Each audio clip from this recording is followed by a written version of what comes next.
Bom dia, boa tarde, boa noite, senhoras e senhores exaustos de todo o Brasil. Tudo bom com vocês?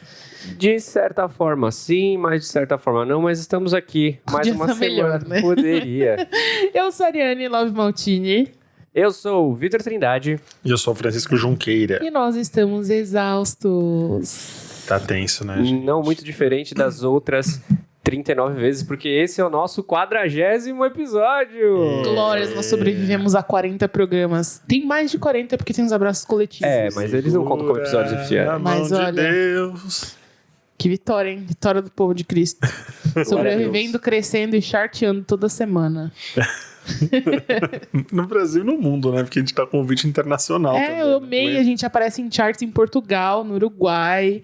Eu fico emocionada. É por vocês, entendeu? Ou são ouvintes aqui do Brasil que estão se internacionalizando. Estão ouvindo fora? Então, internacionais. Não, mas eu tô falando que, tipo... Ele estão tá propagando- diminuindo a nossa vitória. Não, eu não tô diminuindo, muito pelo Não. contrário. Eu estou falando, nós estamos atravessando barreiras. O importante é que tá charteando. A gente entendeu? não, né? O ouvinte que tá ganhando na vida. A gente continua na merda. Leva a gente da próxima vez, Leva a gente pra Nova Zelândia. por favor. Tá levando o ex mesmo, leva a gente também. Eu senti uma maldade nisso. Puxado. Ô, gente, hoje a gente vai falar sobre uma coisa que... Ah, não, peraí. Você pulou alguma coisa aí. Ó, já Olha falhei. lá. Me perdoem. Nós estamos nas redes sociais. Twitter, ExaustosPod, Facebook, ExaustosPod. Na página do Facebook vocês encontram lá na barra lateral o nosso grupo, que é o Grupo Exaustos, onde a gente conversa, a gente troca experiências, onde o povo manda memes, onde tem coisas super legais. Procurem nosso grupo, é divertido. Se vocês quiserem mandar mensagens pra gente, podem mandar em estamostodosexaustos@gmail.com ou no nosso Instagram, que é o @estamosexaustos. E lá vocês podem mandar até áudio pedindo socorro, olha só. Toda última segunda. Eu já falei 2 vezes, só agora. Toda segunda também não é segunda. Putz! É bom que já entra no tema do programa que é falha, né? Toda última sexta-feira. Não, segunda. Meu Deus! Caralho, a Ariane bateu a nave com violência. O que está acontecendo? Respira. Vou dizer pra vocês que essa semana eu tô assim, levantando os braços pra ver se Deus leva mais rápido. Talvez seja esse o momento. Vocês estão presenciando ao vivo a minha abdução. Na verdade, não é abdução, né? Quando é Deus levando, é arrebatamento. Arrebatamento. Arrebatamento. Eu falei arrebatamento. Arrabatamento é outra coisa. Vai lá no baile funk, tem vários arrabatamentos. Tá, gente, então vamos lá. Toda última segunda-feira do mês tem Abraço Coletivo, que é um episódio especial em que a gente lê as mensagens de vocês, resolve os seus problemas como a gente não resolveria os nossos. É justo, né? Porque é sempre mais fácil olhar de fora e dar palpite, né? A gente só quer julgar e não ser julgado. Ah, não, pelo contrário, a gente se oferece pra ser julgado aqui toda semana. Inclusive apareceu uma foto do meu boneco lá de ponta cabeça, ficou parecendo um voodoo, vou te contar, tá. Olha, toda semana a gente se expõe aqui, não é por mal. Toda vez que eu termino de gravar, quando eu deito a cabeça no travesseiro, eu penso, ó Deus, É porque as pessoas, já que por elas que não, tão longe? elas não têm o Santo Antônio pra afogar, eles querem catar o São Francisco. Sobre isso não era protetor dos animais, uma coisa assim? Não sei, mano. Eu não sou, por mais que seja católico, eu sou 0% letrado em... No Panteão dos Santos. No Panteão dos Santos, não sei, cara. Gente, falhas. Falhas são uma coisa meio que assustadora, né? Quando a gente fala assim... Na verdade, não. Na verdade, quando a gente fala falhar, a gente sempre pensa de um jeito negativo. Não vou usar assustador, mas negativo, né? A palavra tem uma carga emocional meio... A gente faz e planeja tudo pensando em não falhar nunca. É que eu acho que a falha, ela tá equivocadamente embutida num outro verbo, que é fracassar. Então a gente associa falhar a fracassar frequentemente, como se fossem sinônimos e não são. Eu acho que a falha, ela não é necessariamente um fracasso. Do jeito que o fracasso não é necessariamente uma falha, entendeu? A gente vive falando aqui de como as coisas podem dar certo quando dão errado, quando podem dar errado quando dão certo, que não tem muito como você controlar isso. A questão da falha é como a gente encara a falha, né? É como ela pode virar um combustível para ir adiante, Ou como ela pode virar uma âncora, como ela pode... porque ela rebate na nossa autoestima, rebate na nossa vontade de ir adiante. Ela dá uma murchada, dá uma brochada. É verdade. Eu super achei que o Vitor ia fazer uma grande colocação. É porque eu falho todos os dias, então não tenho muito o que falar. Eu sou bem versado em falhar. Assim, simplificando muito, falhar é tentar uma coisa e aquela coisa não funcionar como a gente planejava, eu esperava. E logisticamente, isso pode acontecer por diversos fatores que não tem nada a ver com a gente e com a forma como a gente executou a tarefa. Mas ainda assim, a falha ela recai sobre nós com um peso muito grande, porque a gente leva pro lado pessoal, a gente tem expectativas diante daquilo que a gente produz, a gente tem questões que vão além do que a gente poderia conquistar, talvez, com o que a gente está fazendo, mas sobre o processo do que a gente tá tentando alcançar. Isso que é muito doido, né? Porque a falha, na verdade, não é o fim e também não determina que deu errado. Ela é só mais um step no processo. Significa que você vai ter que fazer de novo ou fazer uma coisa diferente. Eu acho que é a maior armadilha do processo da falha, né? Que a falha é o encerramento do processo, né? Você está em processo, aí você falha, ele encerra e você tem que começar ele de novo. Não necessariamente. Você pode continuar a partir dali onde você tá. Sim. Mas digamos que aquela linha parou. E aí você vai ter que reiniciar ela. Alguma coisa não deu certo. A maior armadilha disso é você querer justificar a sua falha com o outro. E não admitir, tipo, de fato, eu errei no processo. Você quer transferir a carga. Exatamente. Para outro fator. Você quer transferir a culpa da falha para outra pessoa. É porque, na real... Sempre a gente tem culpa também. É isso que eu ia falar. A falha, necessariamente, ela não está envolvida com... Do mesmo jeito que ela não está envolvida com o fracasso, ela não está necessariamente envolvida com culpa. Então, assim, tem procedimentos em que você já tem uma gordura de falha para queimar. Porque são coisas assim, que você tá... Falhar faz parte, inclusive, do processo de acertar. Sim. Porque você também tem que eliminar as possibilidades do que aquilo vai dar errado, por exemplo. É como funciona a metodologia científica, por exemplo. Sim. Então, assim, é para isso que você faz testes, é para isso que você falha testes, para você saber, inclusive, o que vai dar errado. É preciso saber ter uma porcentagem do quanto que vai passar. É incrível. A gente fez lá na agência uma viagem de incentivo para Seattle e a gente levou o cliente para ter contato com 3 escritórios, do Starbucks, da Amazon e da Microsoft. E os executivos de lá estavam falando uma coisa muito interessante sobre falha, sobre como a cultura da falha lá é uma coisa muito envolvida com aprendizado. De como falhar, assim, ele não vem como associado necessariamente a fracassar, como o fim de tudo, mas como um processo necessário, porque falhar está necessariamente ligado a arriscar. Sim. E arriscar é inovar, arriscar é você se manter, arriscar é você abrir horizontes. E assumir que a gente está sempre sujeito a essa falha, e essa falha não necessariamente é algo negativo, blinda um pouco a gente de entrar num estado de muita vulnerabilidade quando a gente tem falhas. A gente vai falar de várias coisas que a gente já falou ao longo do caminho. Então, se você está ouvindo esse episódio, é o primeiro contato com a gente já abordou vários conceitos que a gente vai acabar usando hoje, porque a falha é ligada a muitas dessas coisas. Por exemplo, eu acabei de falar de vulnerabilidade, a gente tem um episódio só sobre isso. E por que a gente não pode estar tão vulnerável assim? Porque a partir do momento que a gente transforma qualquer prática que a gente tem que fazer em algo muito pessoal, a ponto de não conseguir aceitar que a falha é ok, é necessária, ela acontece, ela está fora do nosso controle, a gente acaba despontando para, talvez, por exemplo, uma síndrome do impostor. A gente fala assim, se eu não conseguir resolver isso, as pessoas vão descobrir que eu sou, sei lá, aquilo, sabe? Que eu não sou digno disso, que eu não sou inteligente o suficiente, que eu não sou bom o suficiente. É agora que vão me desmascarar, né? Exatamente. Então, assim, é uma armadilha que a gente acaba se pregando, porque a gente coloca tanto peso sobre nós de fazer as coisas numa linha reta e sem nenhum desvio, sem contar com as adversidades que a vida traz, né? Que a gente não percebe que caminhos têm desvios e que a gente precisa aprender a lidar com esses desvios, na verdade. E precisa aprender a improvisar. E aprender com eles. E aprender a improvisar um pouco também. A vida, ela exige isso da gente, sabe? Eu acho que o importante da falha é que ela não pode deixar a gente capitular. Falhei, então eu nunca mais vou tentar fazer isso porque eu não sei fazer. O improviso, ele é um sinal de que você tá admitindo uma falha.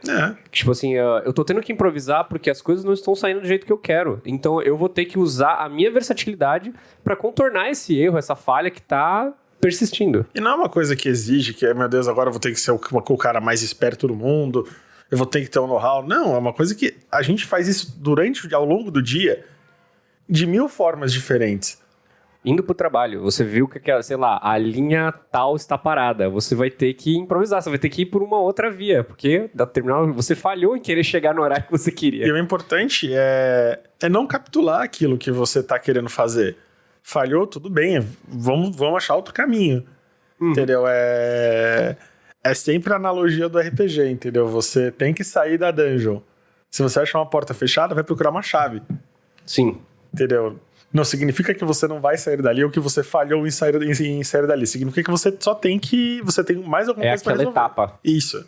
É o que a Ari falou. Você só tem mais uma etapa. Mas eu tava pensando aqui, porque por mais que a gente esteja falando tudo isso aqui, eu sou uma das pessoas que morre de medo de falhar. É difícil, Eu sou, assim, eu já falei aqui algumas vezes, eu deixo de fazer coisas porque eu fico em pânico de não sair do jeito que eu queria, e aí, se não é exatamente do jeito que eu planejei, não é bom o suficiente, eu não sei o quê. E aí eu fico pensando, de onde vem isso? E a gente tem valores ensinados pra gente desde que a gente é criança, que acabam alimentando essa cultura de, tipo, não posso errar, sabe? Então, eu acho que é meio que uma coisa até infantil na gente, que acaba puxando, segurando a gente. É porque a gente tem aquela questão de você dar valor ao seu propósito no mundo. E a partir do momento que você falha, você está tirando do espectro de possibilidades do que você pode ser mais uma possibilidade. Então, num mundo que cobra muito a gente para ser alguma coisa, para ser útil ao mundo, você ter uma opção a menos é uma coisa muito preocupante. Imagina que você carrega isso desde que você é pequeno. E as cargas que a gente inventa também. Então, por exemplo, você não vai conseguir entregar tal coisa em dia tal por N motivos, e se você racionalizar, você percebe que a culpa não é sua. Sei lá, um cliente ainda não te mandou um negócio que ele mesmo quer para amanhã. Então, em teoria, ele é o interessado, é ele que vai lesar. E quando ele mandar, você tem que deixar claro, olha, você está me mandando agora, não tem como mandar imediatamente. O prazo que eu preciso para produzir é X. E na nossa cabeça, às vezes, vira, caralho, não vou fazer, não vou entregar, o fracasso sou eu, não sei o quê.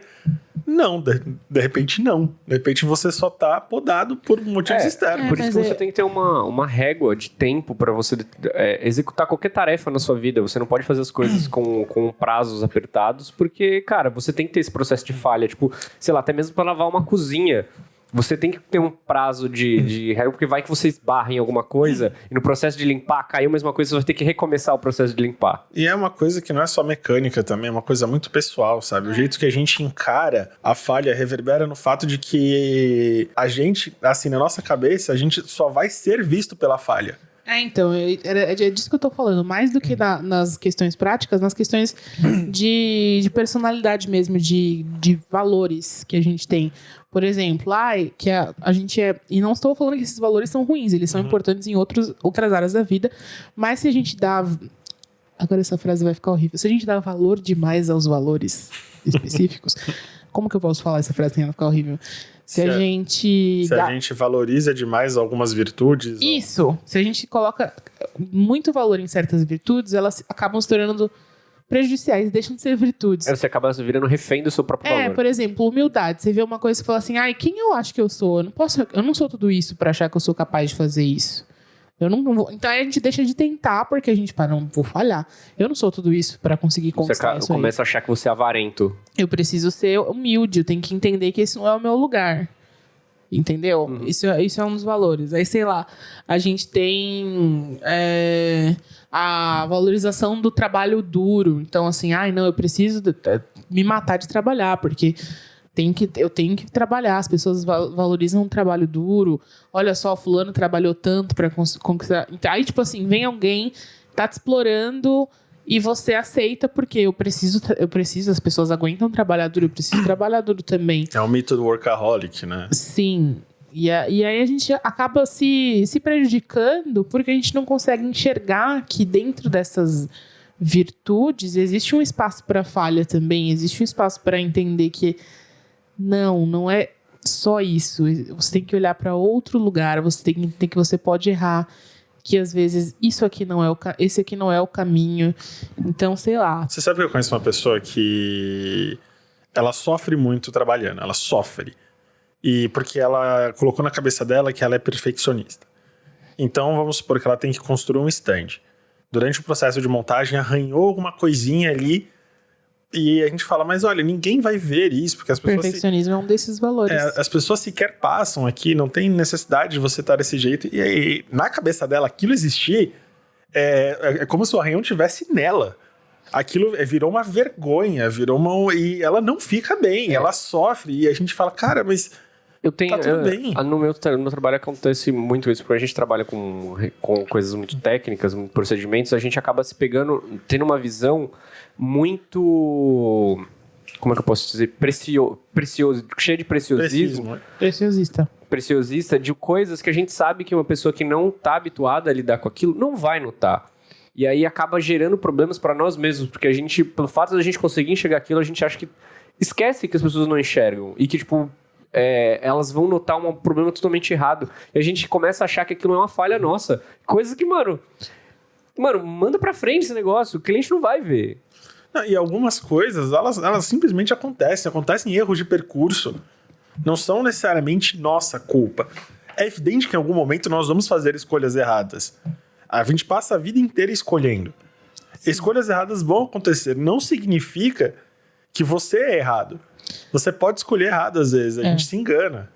Até a coisa do ser egoísta, sabe? Porque assim, às vezes a gente acha que pensar em si mesmo, cuidar de si mesmo de alguma forma é um motivo para se considerar... O individualismo. Quando não, cara. Porque aí, deu alguma coisa errada, a culpa é minha. Eu pensei demais em mim mesmo. A culpa é minha. Eu tava preocupado em me cuidar e eu não vi as coisas acontecendo. Cara, não. Algumas coisas, elas têm o rumo delas e elas vão seguir independente de você estar se cuidando ou não. A diferença é que você pode ter saúde pra lidar com elas ou não. E aí, isso depende do quanto você cuidou da sua saúde no percurso. Mas é aquela exigência que a gente tem e que eu não sei, porque... Meus pais sempre me apoiaram muito, cara. Muito. Então eu não sei de onde eu criei isso, por exemplo, na minha cabeça. Essa coisa que a gente quer o tempo inteiro tá com tudo... Sério, tudo muito acertado na vida. Eu acho que a questão da falha a gente sente muito mais quando a gente tá assumindo algumas coisas que esbarram um pouco no nosso senso de protagonismo. Principalmente quando a gente tá lidando com os aspectos da nossa vida. Por isso que eu acho que é importante a gente dividir a vida com outras pessoas, no caso de ter amigos, ter família, ter relacionamentos e tudo, porque estar sozinho é sentir muito mais, assim, o peso da falha, porque ela é como se fosse uma responsabilidade, entendeu? Eu tô escolhendo coisas sozinho, eu tô fazendo coisas sozinho, as coisas estão dando errado, então significa que eu não consigo fazer.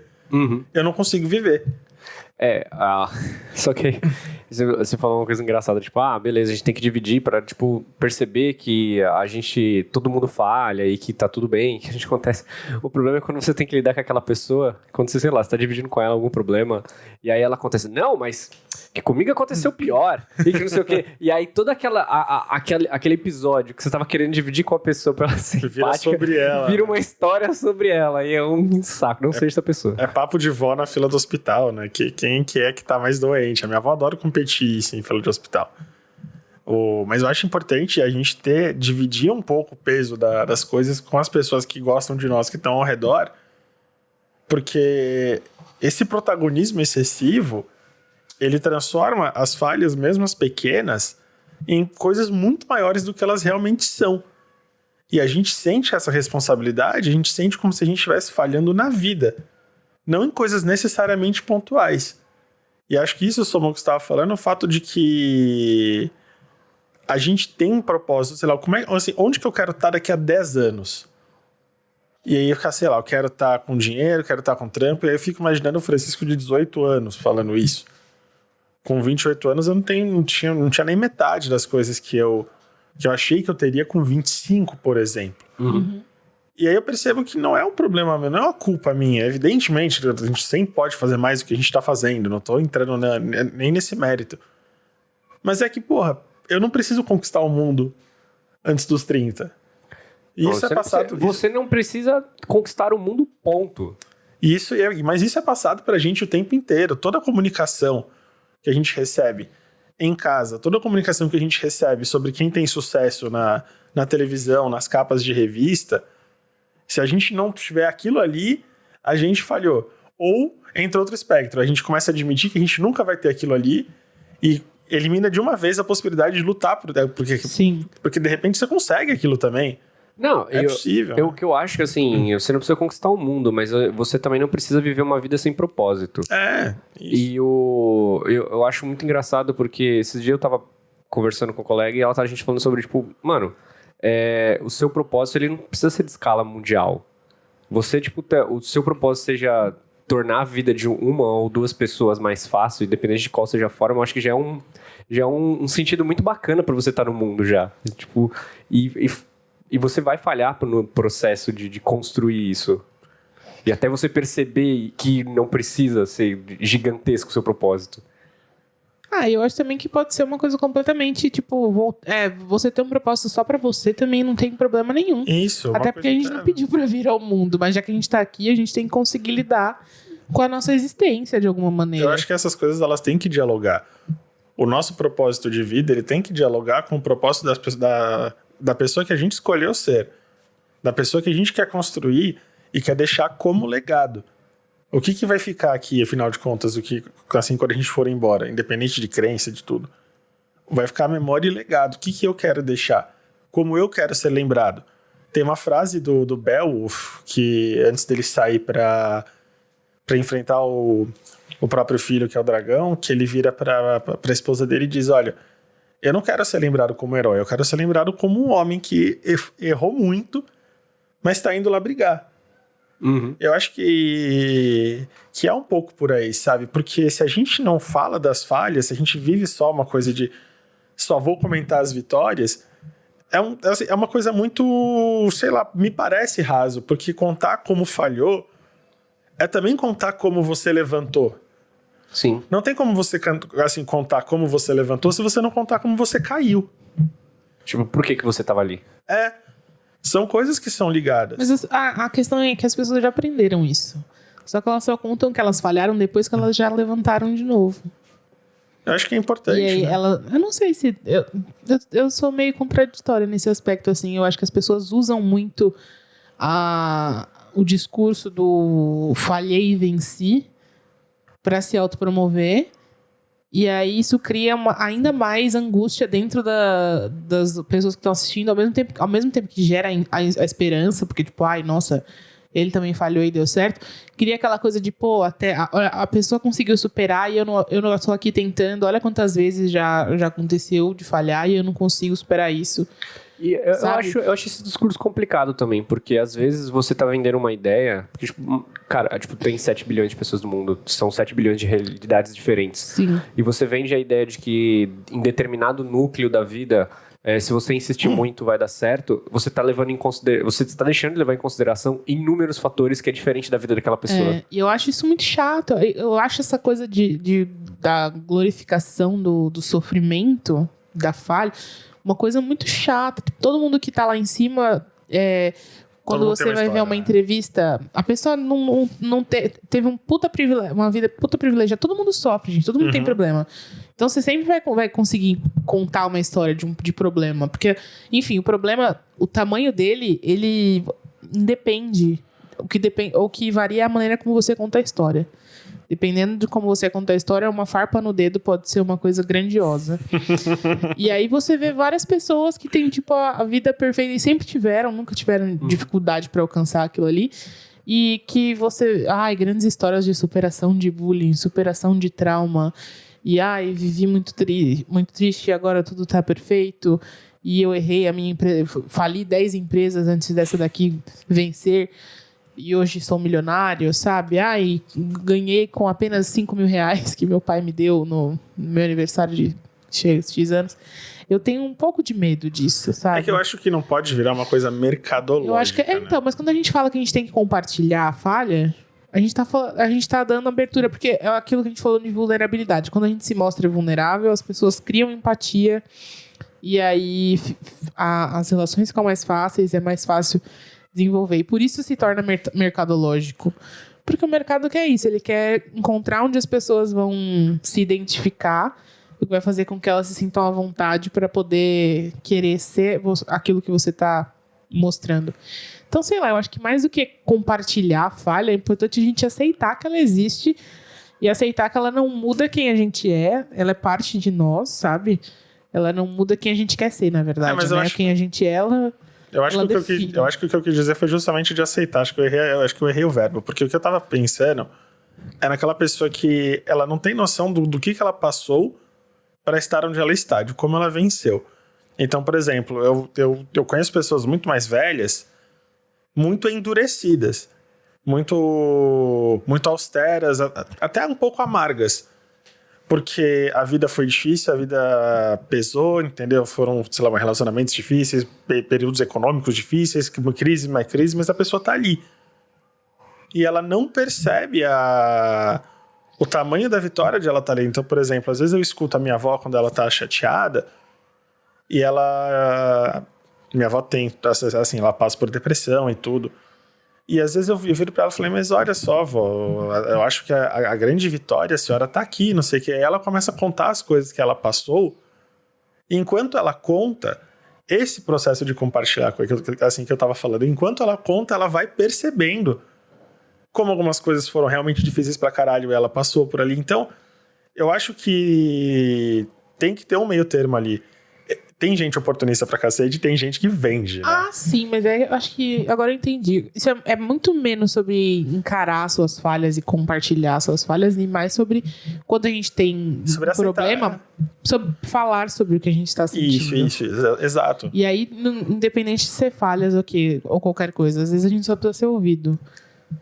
Né? Ou a gente precisa ter... Eu acho que esse exercício de olhar sobre o que a gente viveu. E esse exercício de verbalizar.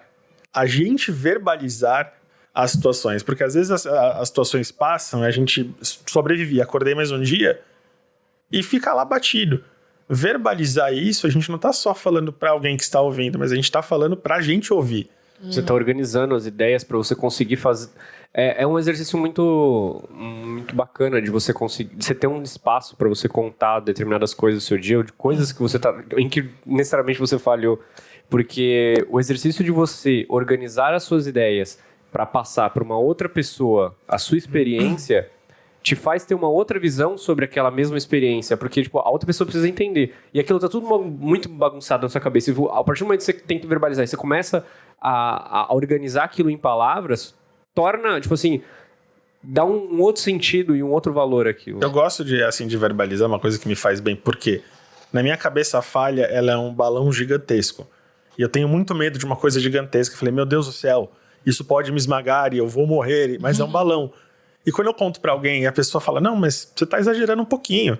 Não é tudo isso. Aí eu viro o balão que vai esmagar essa fucking pessoa. Não. Infelizmente eu sou essa pessoa. O que eu quis dizer é que, assim, vira e mexe, eu conto a pessoa. Não, mas olha só. Por exemplo, assim, no procedimento que eu desconheço, que eu comecei a fazer ontem, uma tarefa que eu não sei fazer.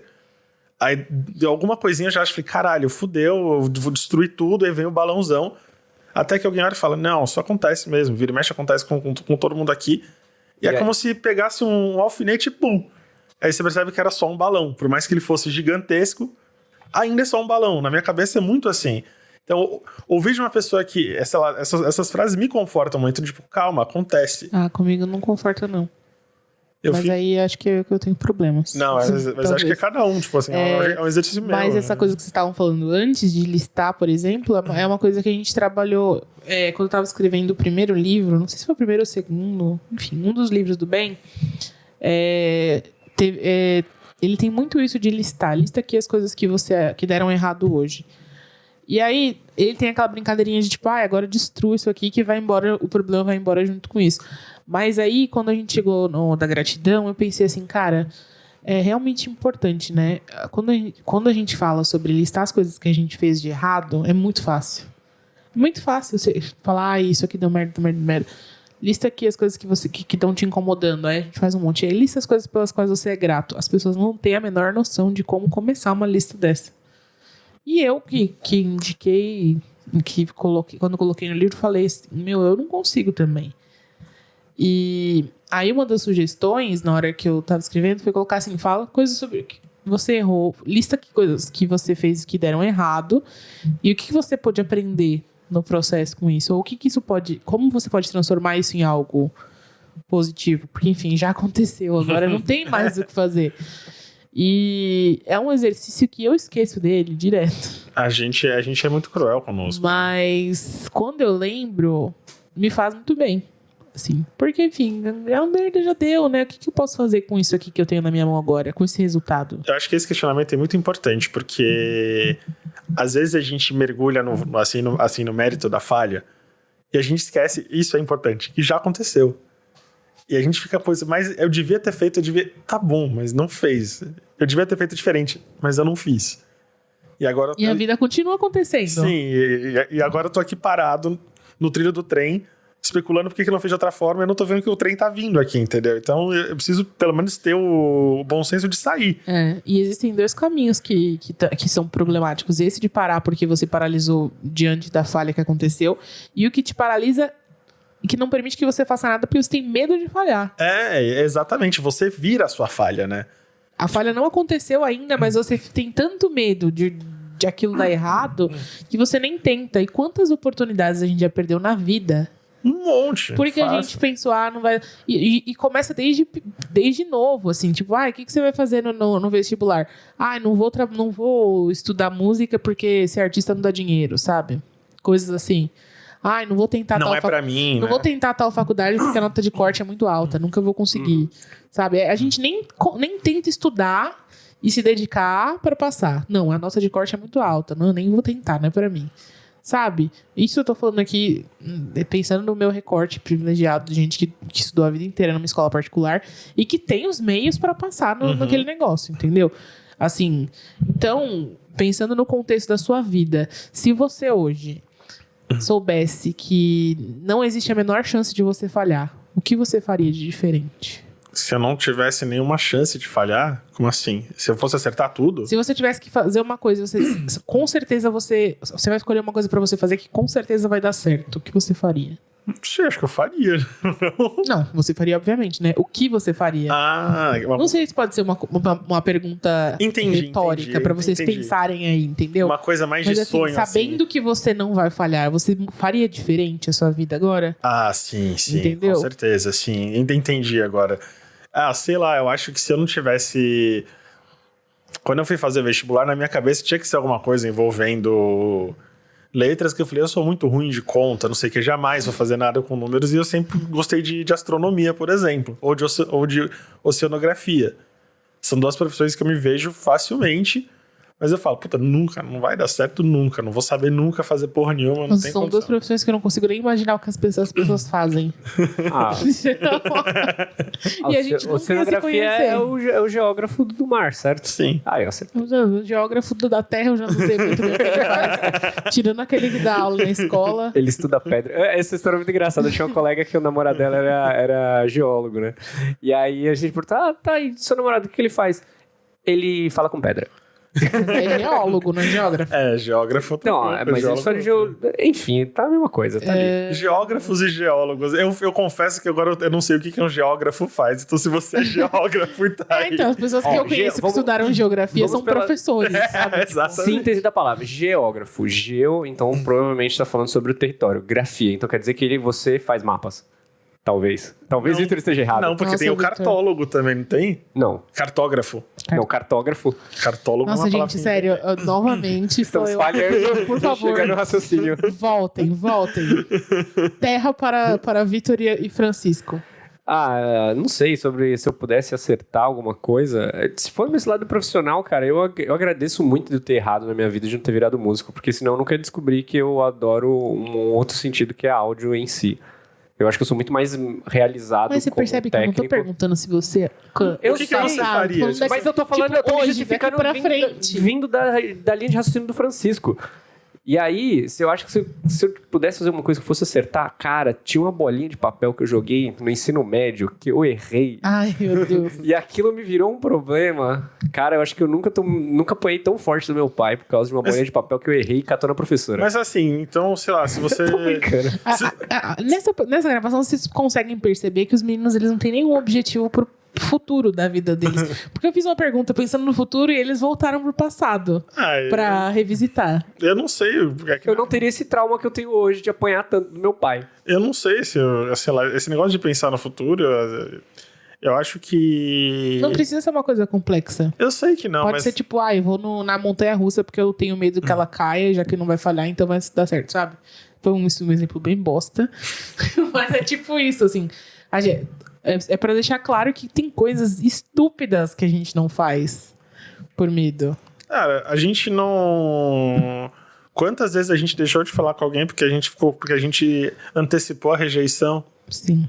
Quantas vezes a gente deixa de conhecer pessoas porque a gente antecipa a rejeição? Nesse sentido, evidentemente que é tanta coisa, sabe? A gente se permite, sei lá, eu queria ser bom em tudo, entendeu? Porque aí é um jeito que ninguém vai me olhar e me ver como falha. Porque ainda que você não falhe, você vai dar um jeito de achar alguma coisa que você, na tua cabeça, você tá falhando. Sim. Entendeu? Assim, se tem uma pessoa te olhando torto no trem, num vagão de trem, na minha cabeça eu falei, caralho, eu devo ser uma pessoa tão asquerosa, tão estranha, que eu tô incomodando a visão dessa pessoa. E a pessoa tava olhando pra tela atrás de mim, entendeu? Não tá nem aí. Nem sabe que eu tô ali. Ontem aconteceu isso. Ontem a gente foi fazer umas fotos com umas amigas, né? Na verdade, não era foto. A gente foi gravar um vídeo. E aí, cada uma tinha uma parte de gravar individualmente, né? E aí, a gente ia lá e ficava lá interagindo com a câmera, não sei o quê. Aí, eu gravei a minha parte, saí e entrou a próxima menina. E aí, eu tava, tipo, filmando aleatoriamente. Fiz um videozinho pro meu Instagram. Tava, tipo, filmando o mundo, assim, viajando na maionese. E a menina, vocês ficam me encarando, eu fico com vergonha. Eu falei assim, mas ninguém tá olhando pra você. Absolutamente ninguém tá olhando pra você. Um total de 0 pessoas. Aí ela, mas vocês estão... Eu falei assim, não. E aí eu pensei, quantas vezes já eu, tipo, fui tirar uma foto na rua, ou fui gravar vídeo mesmo, fazer foto, e tive esse mesmo pensamento de, tipo, ai meu Deus, as pessoas estão olhando, e travei, e fiquei mais... Cara, mas todas as vezes... A gente tem vergonha de... Eu não consigo... Ninguém nem se importa, ninguém sabe que a gente existe, todo mundo cagando. Assim, por exemplo, às vezes quando eu pego pra fazer selfie no ônibus, eu preciso me certificar, primeiro que o veículo tá inteiramente vazio, ou O que... proletário sofre. Ou que as pessoas que estão no ônibus estão sentadas à minha frente porque elas não vão ver. Que é uma selfie. Porque se na minha cabeça, aquela velhinha que tá 9h30 da noite, sabe Deus o que tá fazendo na rua, tá voltando da igreja, se ela virar, ela não vai encontrar só uma pessoa fazendo a porra de uma selfie em 2019. Ela vai encontrar uma vergonha. Uma vergonha pra humanidade. Eu passo por isso constantemente, porque eu não sei. Eu vou fazer uma reclamação formal aqui ao Instagram e ao Xiaomi. Eu não sei o que acontece com vocês dois, que eu não consigo tirar o som do obturador da minha foto. Porque uma que eu não entendo, porque que um aparelho digital faz som de obturador. Tudo bem. Mas isso torna totalmente indiscreto o meu processo de querer tirar uma fotinha. Eu tava esse dia indo pro trabalho e eu tava dentro do carro e eu tava de fone. E mesmo assim, a porra do aparelho tava fazendo som de obturador. E aí eu falei, caralho, o motorista do Uber está ouvindo eu tirar 500 fotos. Ele deve estar sendo esse moleque é um retardado. Nossa, eu tenho muita vergonha de gravar stories no Uber, de fazer foto no Uber. Jamais conseguiria fazer. Eu vejo as pessoas... E muita gente faz, é super comum. Então, eu sempre falo fotos de viagem, vlogs de viagem. Tipo, quantas viagens que, tipo, eu poderia ter aproveitado e compartilhado, não sei o quê. E hoje você trabalhar com isso, sabe? Já que vocês voltaram no deveria e não no futuro. E eu não consigo, não é natural pra mim. Eu fico pensando no entorno. E aí, pra eu poder me desligar, pra eu poder aproveitar a viagem, eu simplesmente não fico filmando. Eu vou e vivo e tal. Porque pra mim, cada vez que eu pegar a câmera, eu vou querer me certificar de que não tem ninguém me julgando. Se eu tô num show, todas as pessoas estão com o celular filmando. Mas vamos deixar uma coisa muito clara. Não, tudo bem. Eu não vou falar que fazer 1000 stories de show. Por favor, não façam isso. Não seja essa pessoa. Mas o meu exemplo é porque é uma situação onde tá todo mundo fazendo. Na minha cabeça, se eu fosse pegar pra fazer, eu ia ser vítima de um julgamento que eu tava fazendo por parte de outra pessoa. Isso eu faço. Stories no show eu faço. Assim, não façam 1000, a menos que eu esteja completamente louca. O problema é 1000. Mas assim, por exemplo, no show do Slaves, que eu fui ano passado sozinha. Aí, não sei se é porque eu tava sozinha no show, não sei o que foi. Que eu cheguei em casa, eu olhei e falei assim, meu Deus, eu tava muito feliz, que era tipo, uma das minhas bandas favoritas. E eu achei que eu não ia, eu ganhei o ingresso na véspera, assim.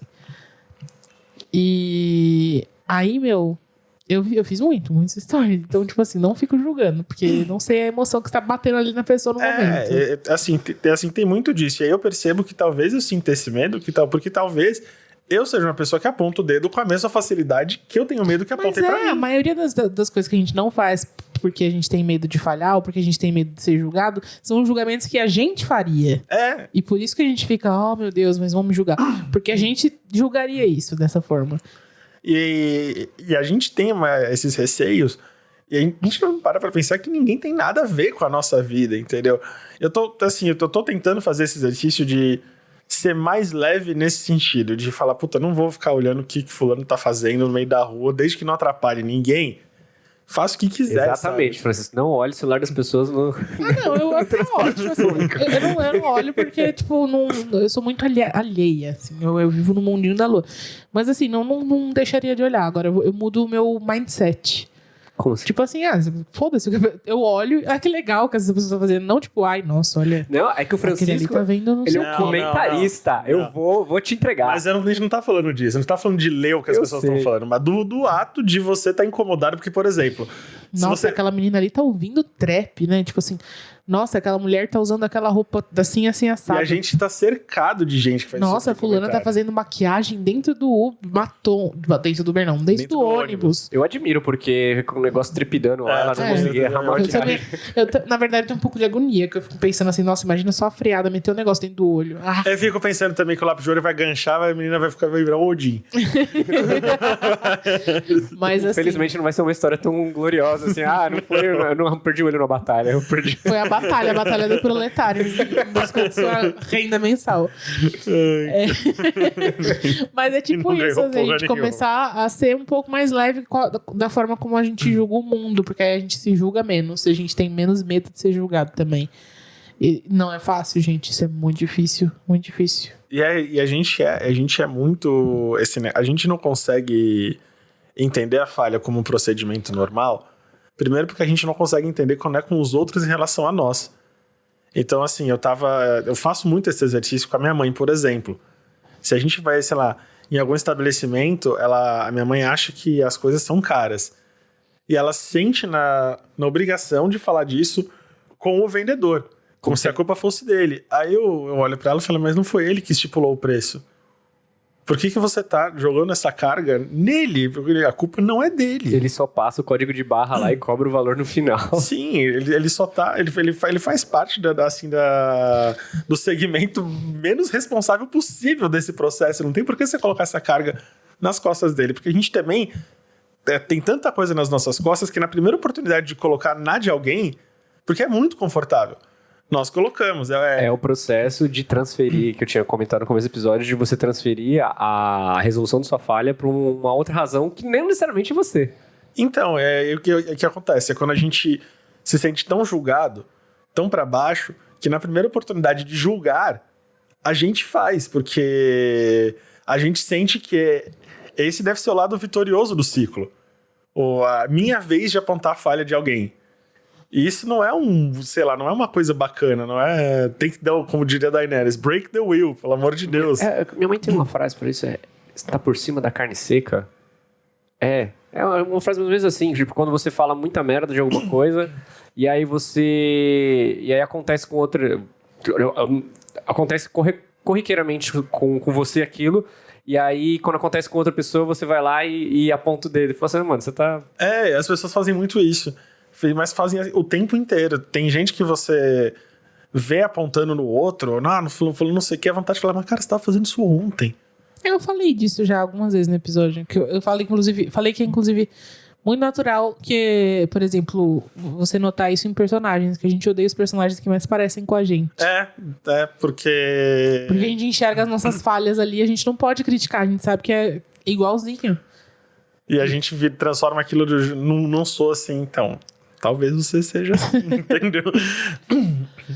Ai. Mas é bom, né? Tipo, assim, a hora que você percebe que passou. Enquanto a gente tava falando de mas o Victor falou uma coisa importante. Ele falou assim: as minhas falhas me trouxeram aonde eu tô, me fizeram quem eu sou hoje. E a gente também já falou disso algumas vezes. Eu me lembrei que as pessoas têm mania de falar assim: o que você falaria pro seu eu de X anos? E as pessoas falam assim: eu não falaria para mudar nada, porque os erros que eu cometi me tornaram quem eu sou hoje. E isso em relacionamentos, as pessoas falam, eu erraria de novo, blá, blá. Mas eu não acho que seja verdade. Por exemplo, eu tava lembrando do episódio horroroso de Game of Thrones, em que a Sansa vira e fala, porque foram aquelas situações que me tornaram essa mulher forte. Que eu deixei de ser. E ela tava falando disso. Ela falou, tipo assim, a gente não precisa de certos abusos na nossa vida. Não. Em hipótese alguma, os abusos não tornam a gente mais forte, não tornam a gente melhor. Essas coisas destroem a gente. Existe uma diferença entre você ser uma fortaleza e você só ser uma pessoa endurecida pela vida. O que pode acontecer é que você talvez se sinta mais forte porque você fica, sei lá, menos suscetível a algumas coisas. Não significa que aquilo ainda não tá lá dentro te machucando, transformando a sua vida dentro de você num sofrimento. Isso não é necessariamente ser forte. Você só conseguiu colocar muros ao redor de uma coisa que te machuca. Sim. Mas ela continua lá. Então, eu acho que isso é uma falha nossa. Porque, enfim, no caso da Sansa mesmo, eu tô dando um exemplo disso ser uma falha nossa, esse comentário de eu não mudaria tal coisa ou tal coisa. Porque eu mesma me pego pensando, mas eu não estaria aqui onde eu tô hoje. Foda-se, eu ia estar num lugar talvez até melhor. Ou talvez pior, mas sem tanta dor pra lidar. Semana sim, semana não, eu entro numa bad, que é começar a refletir como eu queria. Já comentei disso com vocês, acho. De como eu queria ter 21 anos com a cabeça que eu tenho hoje. Sim. Como eu queria, transferir a consciência do Francisco de 2019 pro Francisco de 2011. Eu nunca tive essa... E aí eu fico pensando em mil situações que falei, eu teria feito diferente aqui, talvez eu não tivesse que ter dito isso aqui, não sei o que, não sei o que, não sei o que. Eu acho importante a gente cultivar a nossa história, cultivar o nosso legado, a gente, de fato, faz sentido, chegamos aqui. De alguma forma, a gente chegou, a gente é prova viva disso. Mas é uma coisa bem sedutora, sabe? Será que eu não queria ter passado por isso? Mas isso que você tá falando aí, eu já não concordo. Eu concordo que a gente não deve... com a ideia de não deveria mexer ali... não deveria mexer ali. Deveria mexer. Eu não seria essa pessoa que eu sou hoje, talvez. Mas teria me poupado várias coisas. Agora, essa coisa de, a mentalidade que eu tenho hoje... É uma bad. No passado. Não, eu não acho nem bad. Eu acho só, bobo. Porque essa mentalidade só existe hoje por causa daquilo ali. Foi aquilo ali que me fez entender que, olha, eu não tenho que, quando acontecer isso, eu tenho que lidar de outro jeito. Ou lidei errado com isso ou aquilo ali. E aí, sei lá, eu nem fico pensando muito nisso. Até porque eu sei que eu não vou ter de novo 21 anos e que... Você vai criar um sentimento de como é que eu posso dizer? Virar um efeito borboleta. Não, é uma nostalgia meio negativa. E o pior, eu acho que a gente cria uma ideia de certo e errado que não existe. Porque, assim, só porque o jeito que você lidou foi, entre aspas, aí, errado, não quer dizer que você lidaria certo só com a cabeça que você tem hoje. Você provavelmente poderia errar de um jeito diferente. Não, é a ideia, inclusive, do filme do efeito borboleta, né? Que... ele fica retornando no tempo pra tentar corrigir essas pequenas coisinhas, e a pequena coisinha que ele corrige vira um monstro depois no final. Eu fico refletindo N vezes sobre isso, eu voltar no passado pra eu ter a cabeça que eu tenho hoje. Cara, ainda assim, muitas coisas não dariam certo, porque são fatores beleza, Vitor, você tem o raciocínio de agora. Eu ia voltar numa outra época que eu tenho uma outra condição financeira, que mesmo eu tendo esse raciocínio que eu tenho de hoje, eu não ia conseguir fazer muita coisa. Porque, eu tinham outras tecnologias que hoje eu usufruo. Fora que a gente ia ser um chato da porra. Sim, eu não ia conseguir interagir com as pessoas que eu interagia bem. Porque... Hoje eu tava pensando em uma situação da minha terceira série, vai vendo, em que eu lembro que a professora, ela era uma pessoa muito violenta.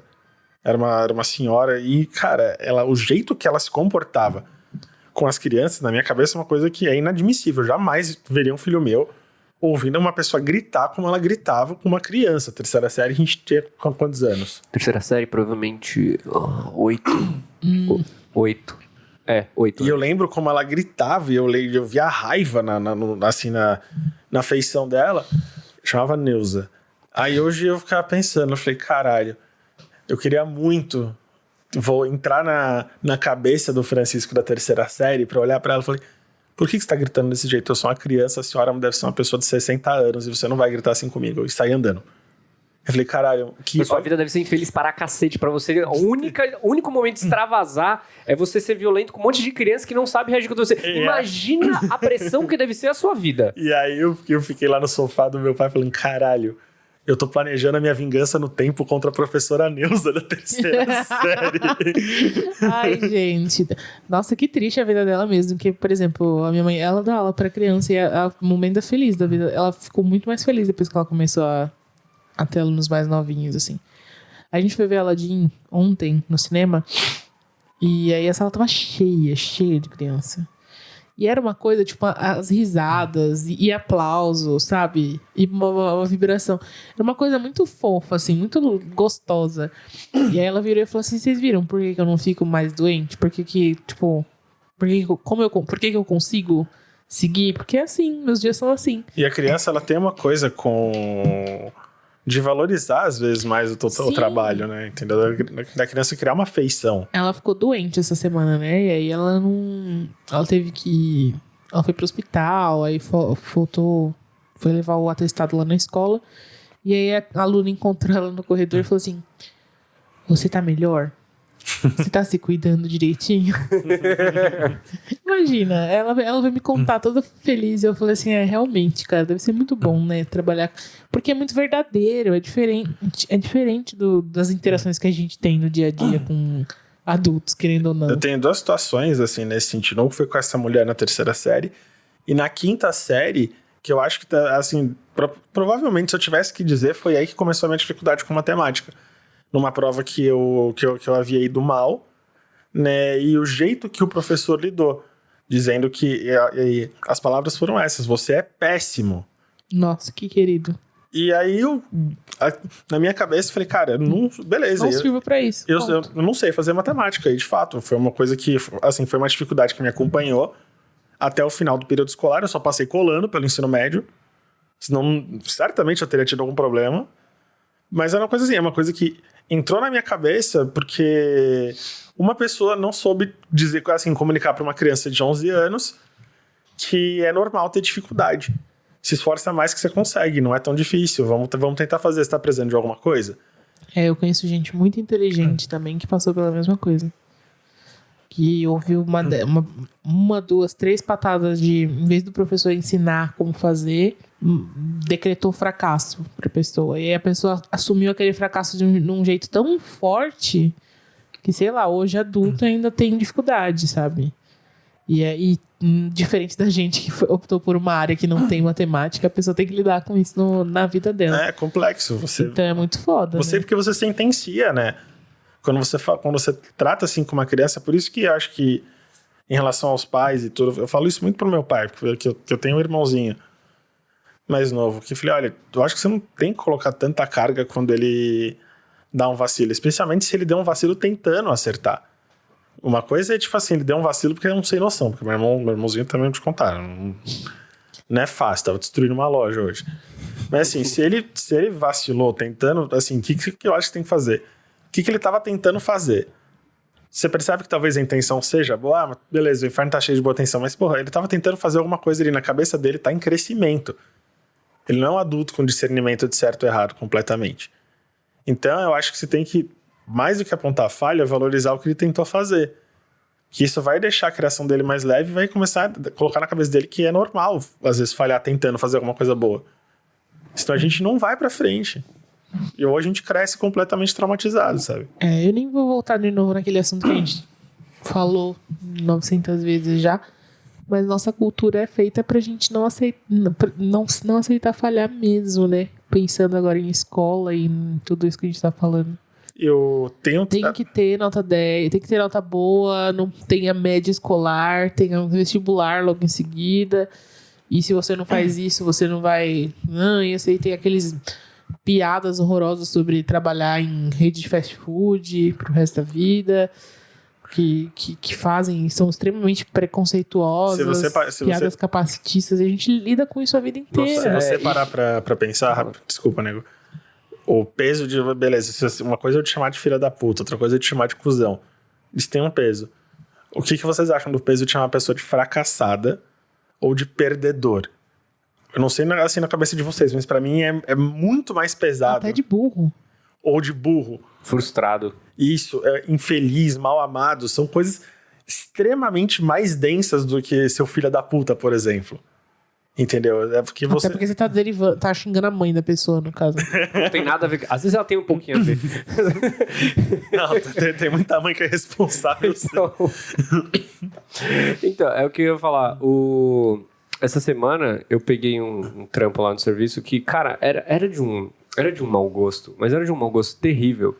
Que era uma propaganda de uma certa faculdade aí, não vou citar nomes, onde eles estavam querendo vender cursos, obviamente. Faculdade querendo vender curso. Foda-se. Tudo bem. Só que, tipo, eles vendiam de uma forma, de um jeito tão, de um mau gosto tão... Eles queriam, tipo... ao mesmo tempo, eles estavam denegrindo, depois assim... Realizem, a propaganda era uma falha de projeção, tipo, você tá no cinema, era pra cinema.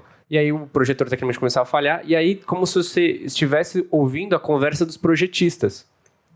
E os projetistas estavam falando, porque eu vi nessa faculdade aqui, o curso é de tanto, você sabe quanto que ganha um fulano? Imagina se eu me formar nisso, e etc. Ou seja, eles estavam diminuindo a função deles como projetistas lá e ainda enaltecendo uma suposta profissão que ele queria se interessar unicamente pelo quanto que ele ganha. Eu falei, gente, é de um mau gosto terrível. Mas a gente mede muito, assim, por salário, tanto que existe, assim, toda uma realidade de como, sei lá, principalmente no caso do homem, de como ele se sente menos em mil aspectos diferentes, se é o caso de um companheiro, ou principalmente de uma companheira ganhando mais.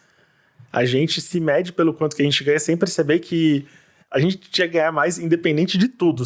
Eu falo isso direto. Assim, se as pessoas soubessem o que é mais-valia, não tinha um escritório de pé no mundo, nem no Brasil. Não, aí ainda mais aquela minha imagem que eu tinha compartilhado com vocês, de que, tipo, homem só é bom quando ele é o provedor dentro de casa. Inclusive, eu tô num momento ótimo pra achar um macho, porque eu tô fodida de grana.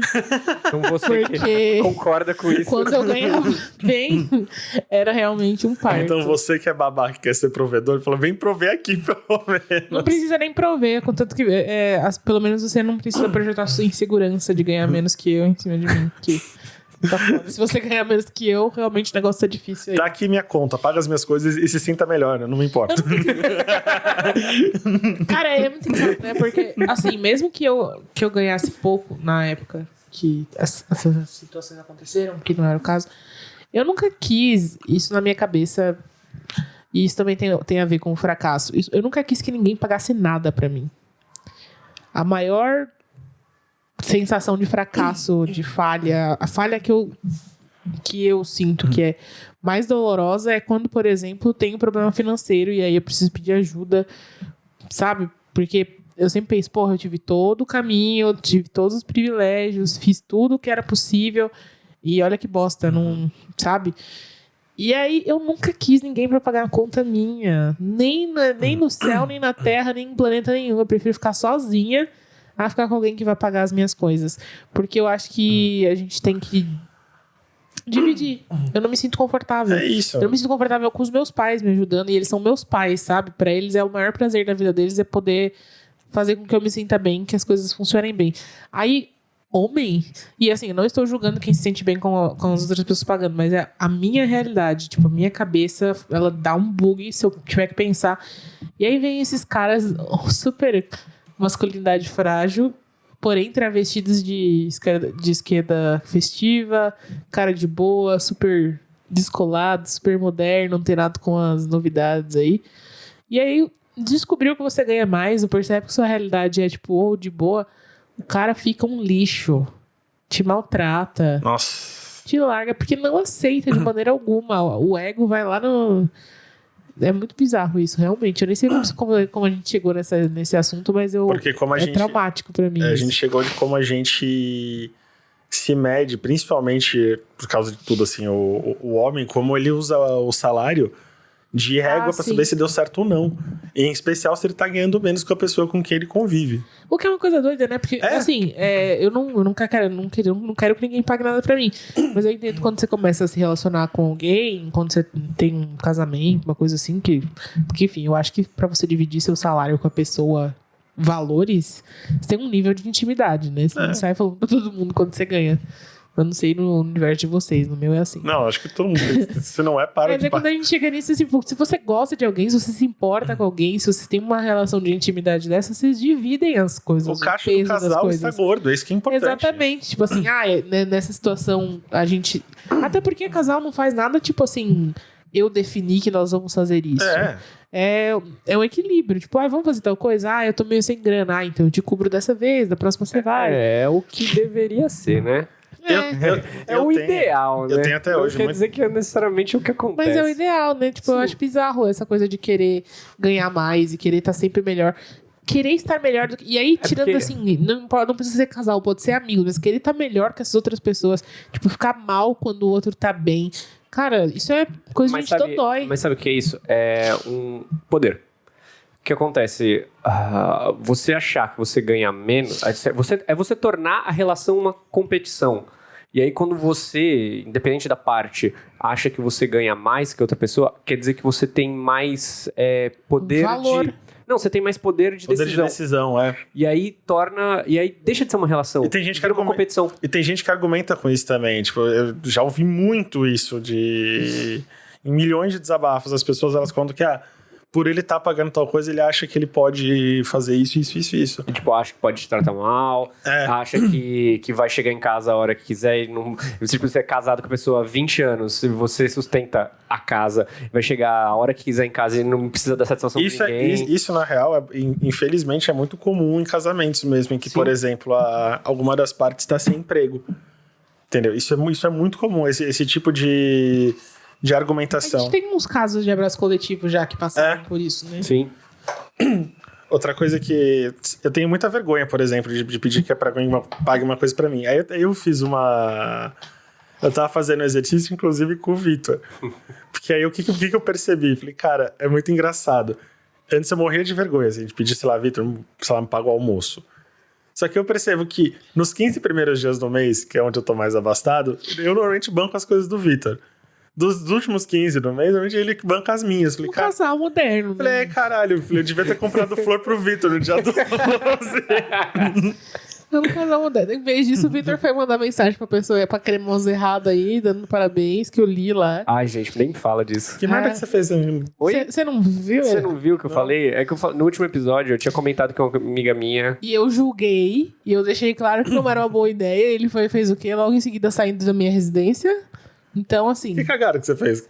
Gente, no último episódio eu tinha contado com uma amiga minha quando a gente tava transcrevendo o TCC, e a gente tava muito tempo se relacionando, trocando ideia, trocando figurinha do trampo, e era numa madrugada de... Cara, esse do último episódio, o ouvinte já tá de saco cheio.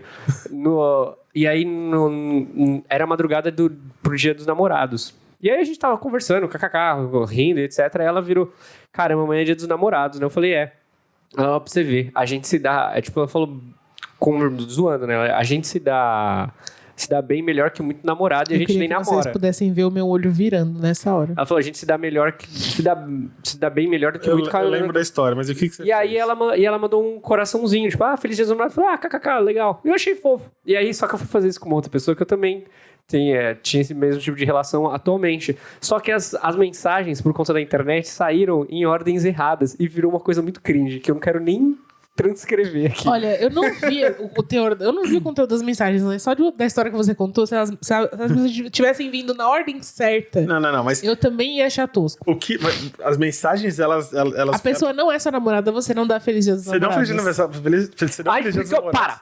Para. Pra uma pessoa que não Parou. Não, vamos expor suas falhas aqui. Vamos já tá lá no Twitter. Tá lá no Twitter. Quem quiser, me segue lá, Vitor_Wolf, tá lá tudo, o relato completo. Nossa, Vitor, eu te falei outro dia ainda, mano. Pra ganhar na loteria, pelo menos tem que jogar. Pelo amor de Deus, mano. Tá roxo, coitado. Me perdoa.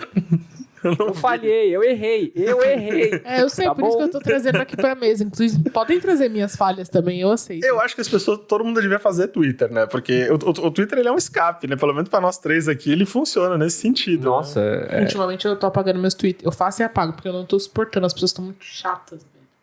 As pessoas não lidam, né? Ai, surge alguém do abismo, do buraco, do inferno, que não me segue, que não tem nenhuma porra de um conhecimento de quem eu sou, do que eu tô falando, que não tem a menor noção de interpretação de texto. E aí vem esses RT comentado da lacração, Ai, nossa. que eu odeio, e aí faz isso com o meu tweet, tirando do contexto, e aí eu fico assim, ah não, eu não vou deitar pra essa vaca. Aí eu, em vez de ficar brigando, eu simplesmente apago todos os meus tweets agora. Foda-se, não vou ficar dando crédito. Eu não vou Porque assim, deitar eu pra essa não... vaca. Eu sou completamente contra o RT comentado da lacração. Eu acho assim, você pode comentar uma coisa que estão falando sem dar um RT no post da pessoa Você pra pode humilhar agregar. a pessoa. Eu vou precisar compartilhar, vou entrar nessa thread sua de hatear esse tipo de coisa que me fizeram esses dias. Eu fiquei muito bravo, eu também queria quebrar o fudido na porrada. Que a pessoa virou pra mim, eu tava falando uma coisa hiper científica, que eu tô lendo um livro novo sobre musicoterapia, e aí eu compartilhei uma coisa super bonitinha, falando, beleza, o único som universalmente que acalma o ser humano é a água, blá, blá. Aí o desgraçado retweetou, tirou totalmente do contexto toda a linha de raciocínio que eu tinha falado, e falou, esse idiota falando merda aqui, todo mundo sabe que o som que acalma o ser humano é o ronronar de gato. Vai tomar no cu, mano, eu tô falando de ciência aqui, brother. Ele Nossa, pegou e Victor. ele foi fazer uma piada quando Foi. Nossa, mas as pessoas, elas têm... Nossa, mas tudo bem, assim, eu entendo que é frustrante, mas assim, não foi nada demais. Não, foi. Pra mim foi. Acho que não foi nada demais. Mas você sabe o que eu Tô fiz? falando da pessoa pegar coisas que estão... que você tá falando de uma coisa séria, a pessoa dá um RT fora de contexto que faz você parecer preconceituoso. Que É porque, faz você... é porque a pessoa meio que escala você pra ela tentar outra coisa. Eu vou te contar que, nesse caso que está dividindo opiniões e corações da Ana Maria Braga, esse Harbinger do caos. que é Nossa, a Ana vamos falar Maria disso, Braga. porque foi por causa desse tema que eu deletei todos Então, o os que aconteceu foi, você compartilhou um negócio, eu vi, aí, assim, por conta de um tweet seu, eu vi um tweet de um outro rapaz. Ele tava sendo extremamente agressivo, adjetivando a menina de tudo que é coisa. E aí, o que eu olhei e falei, cara, esse cara deve ser carente pra cacete, deve estar solteiro não sei quanto tempo, não deve lidar bem com a própria solteirice. E aí, na cabeça dele, a menina está errada, porque, apesar de tudo, ela tem um namorado. Não, só isso explica pra mim uma pessoa defender aquele cara. E aí, o que acontece? Ele tá dizendo que foda-se a situação absurda que tá acontecendo ali, porque ela tem um namorado.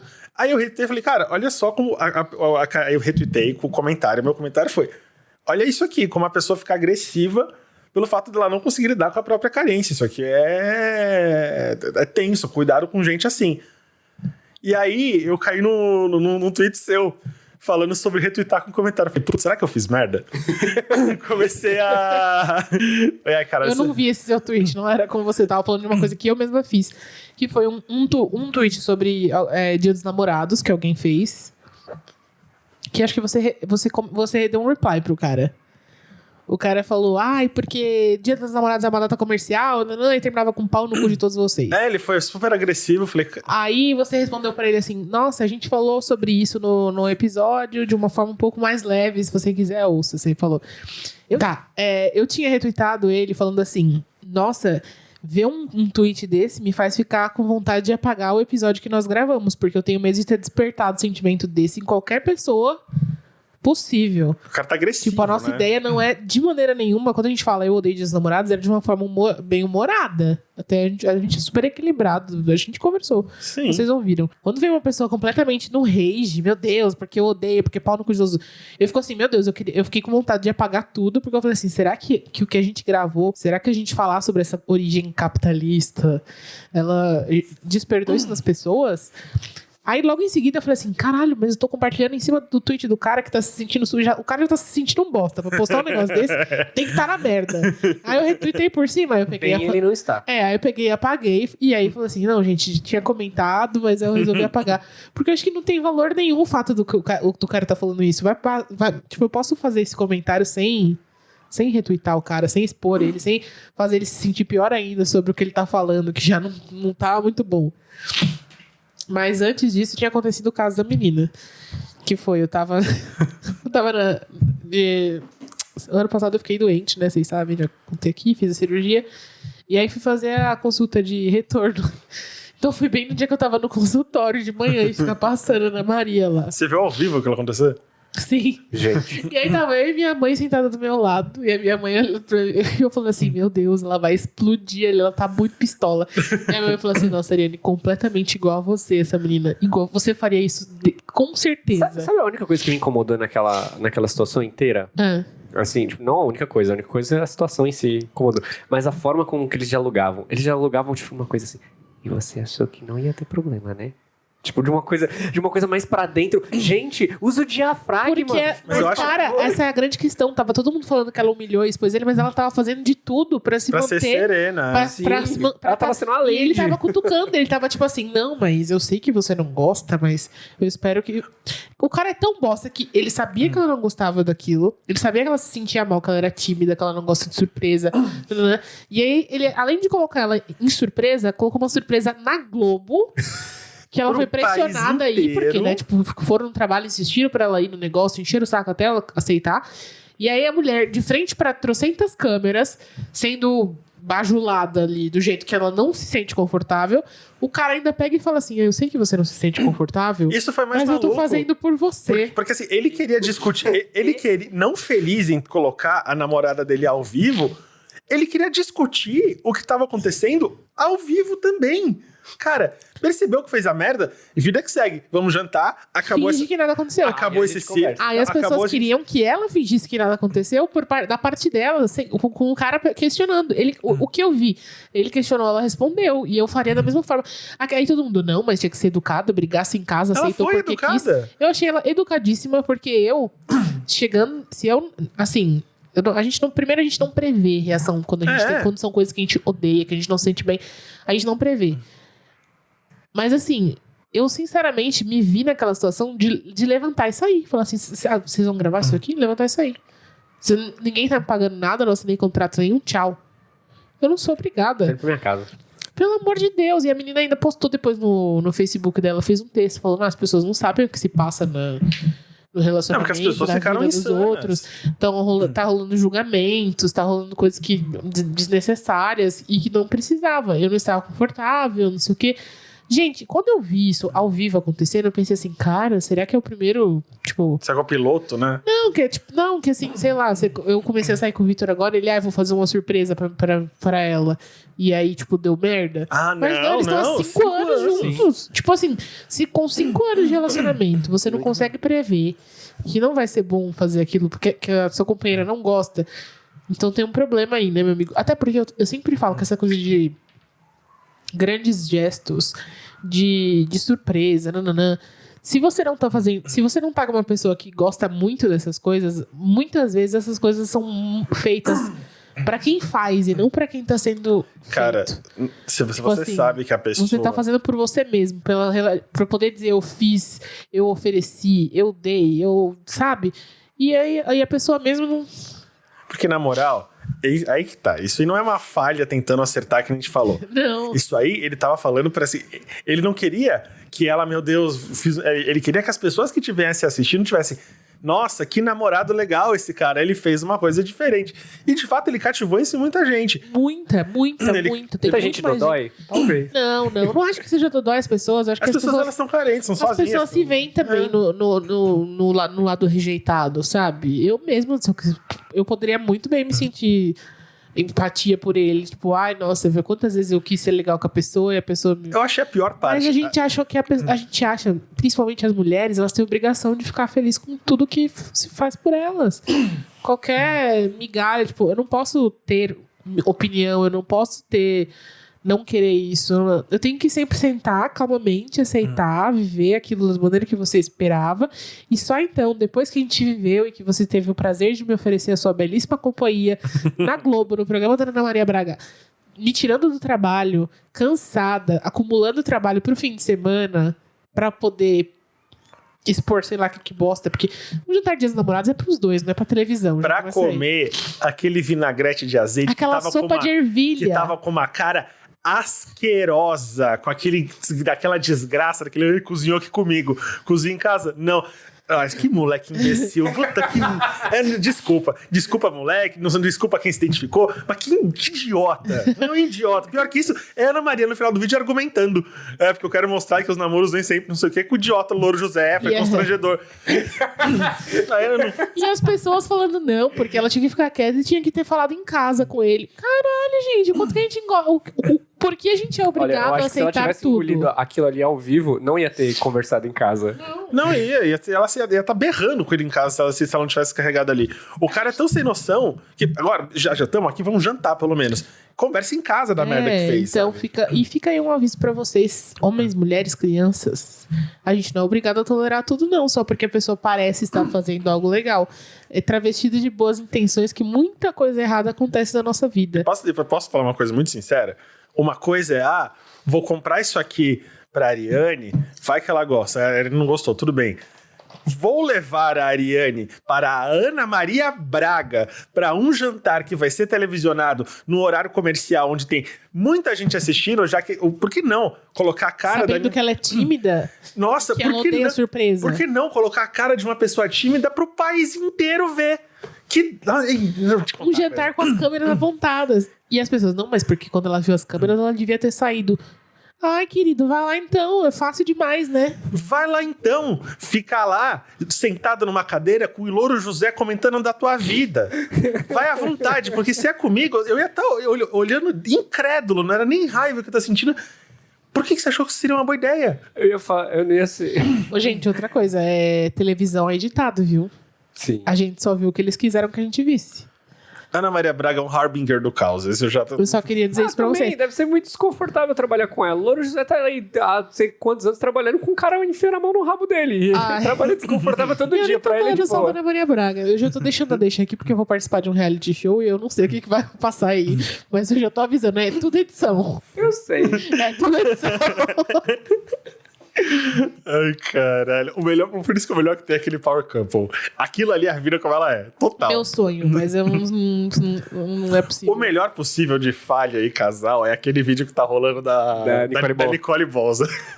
Você chegou a ver? Ai, vi. Que ele toma um choque na bicicleta. Nossa, mas é de uma eloquência. Não tem problema, não. Mesmo se visse, não tem problema. Mas eu nunca vi. Mesmo se tivesse visto. Mas você entendeu a pergunta? Eu acho que não. Acho que eu não li direito. Tem nisso também, tipo... E aí ele tá... caralho! Eu entendi errado, porra. A gente tem que resgatar um vídeo. A gente tá falando disso. Da Record, desse matinal da Record, que eles acharam um casal que tá, sei lá, 70 anos juntos. Guerreiros. E aí, eu não sei por que o Brito Júnior, que é outro desgraçado, né? A gente nunca mais vai encontrar emprego na vida. Vira pro velho, era especial Dia dos Namorados também, e pergunta: o senhor já pulou a cerca? Eu entendi que na cabeça dele ele perguntou achando que o velho ia falar nunca que esse aqui é o amor da minha vida, não sei o que, ia fazer toda uma declaração pra mulher. Aí, não. O velho vira e fala: vida de caminhoneiro, né? Nem nisso, vira a câmera pra esposa dele, pra velha, a velha tá horrorizada, né? Fecha lá e assim, bem, você entendeu a pergunta? E aí o Brito Júnior vai tentar arrumar, não, o que ele quer dizer é, tipo, pular a cerca pra chegar naquele restaurante. Cara, começa a evoluir e a velha, o cara não percebe o que aconteceu, ele não percebe o vacilo. E o velho fica lá de boaça, mas essa aqui é o amor da minha vida, não sei o que, e a velha já tá cinza, assim, olhando pra ele, e ela... Eu não tô sabendo de nada Porque, de novo, exposição, né? E exposição que, assim, ela crente que eles iam estar lá expondo uma vida amorosa, porque, afinal de contas, essa produção deve ter chegado, olha, vocês são vitoriosos, a gente quer mostrar uma história de um casal que tá, sei lá, 70 anos juntos. E virou tudo um pesadelo. Vamos destruir esse casamento, por que não? 70 anos já durou. Deu 70 anos, tá os dois vivos. Dá pra acabar ainda, cara, pô. E é uma dá pra rolar um divórcio aí. E o mais constrangedor é que o velho, ele não tem a menor noção do que tá acontecendo, do que tá se formando do lado dele, inclusive. E ele tá lá de boaça. Mas agora eu sei, o conjunto das frases só vai piorando. Essa aqui é a mulher da minha vida, agora eu sei. Agora, né? Agora. Que velho sem noção. Caralho, mentiu a vida inteira, resolveu contar a verdade na televisão. Que bom, Os né? 42 do segundo tempo. Enfim, bom. A gente tá julgando a falha das pessoas Chegamos no até final. Ou ainda Agora, temos mais alguma depois de coisa? tantas falhas, assim, depois de expor as nossas falhas dos outros, depois de não ter a menor noção mais do que eu tô falando aqui, É isso aí. Eu deixei as pessoas tristes. quais as suas indicações? Eu começo? Quem quiser, ué. Pode começar. Bom, eu pensando nessa questão de falha, eu vou indicar uma música que é da Jazz Glein, que é uma artista que eu gosto bastante. A música chama Don't Be So Hard With Yourself. É uma música que fala um pouquinho sobre tudo isso que a gente falou hoje.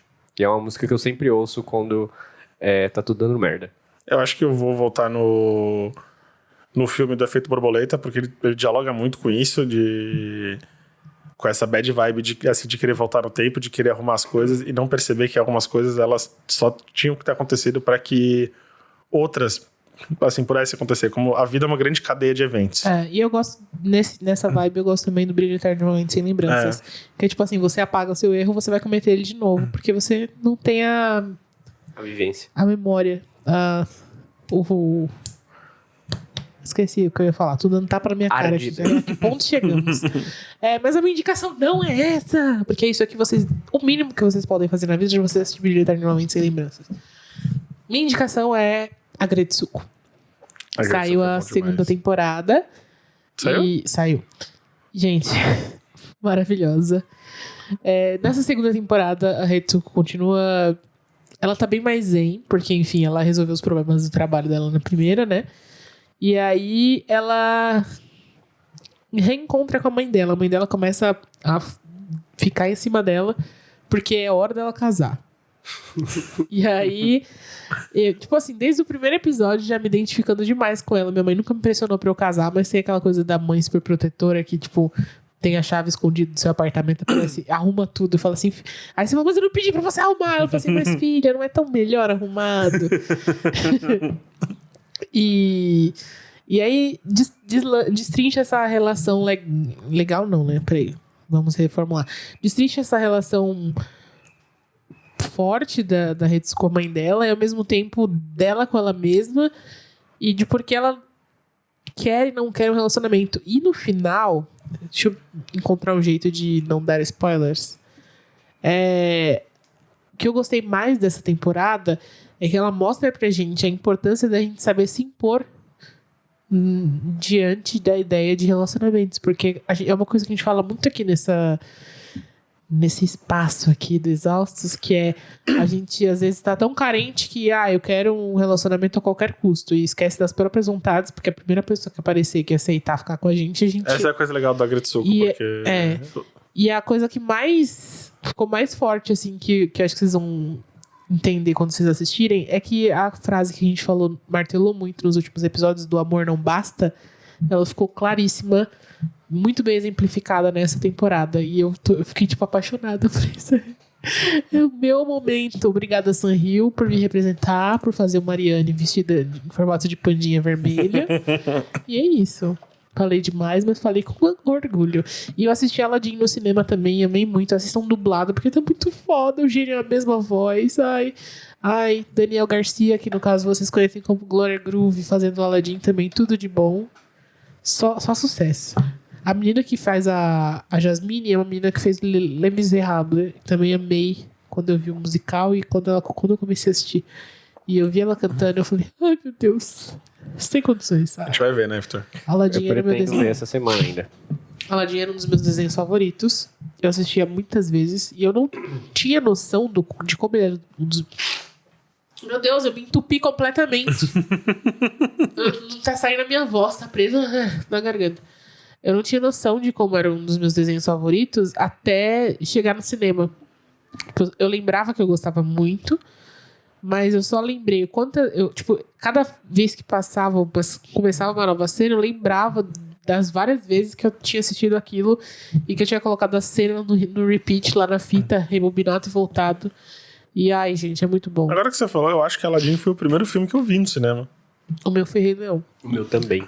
94. Em 94. O meu foi Aladdin. Não, foi Rei Leão, em 94. Foi em algum shopping, foi em algum shopping que não tem mais. Na região do... filme que eu vi no cinema, inclusive. Do Jardim Marajoara. Mês que vem tem Rei Leão, então. Estamos falando. Rei Leão. estamos falando, mas mês que vem tem Rei Leão. Inclusive, essa semana... Eu não acho que eu vou gostar muito, não. Será? Não tem como Nossa, não gostar. já odiei na biscoitagem que fizeram de lançar o primeiro teaser lá com a voz da Beyoncé lá. Quem é a Nala no Rei Leão, sabe? Tipo, pra botar a Beyoncé pra fazer o primeiro trailer. Ai, mó, foda-se a Beyoncé. Eu sei que vocês amam, eu também amo, não estou criticando. Pelo amor de Deus. Pelo amor de Deus, mas é que assim, é Rei Leão, cara. Eu quero saber a história do Rei Leão, não quero Beyoncé narrando uma voz emocionante. Olha, sabe? Gente, são leões. Não é a Beyoncé. Então. São leões. Chato. Enfim, chato. Inclusive essa semana também vai estrear Turma da Mônica. É importante Nossa. se vocês deem valor ao cinema brasileiro e vão assistir. É isso aí.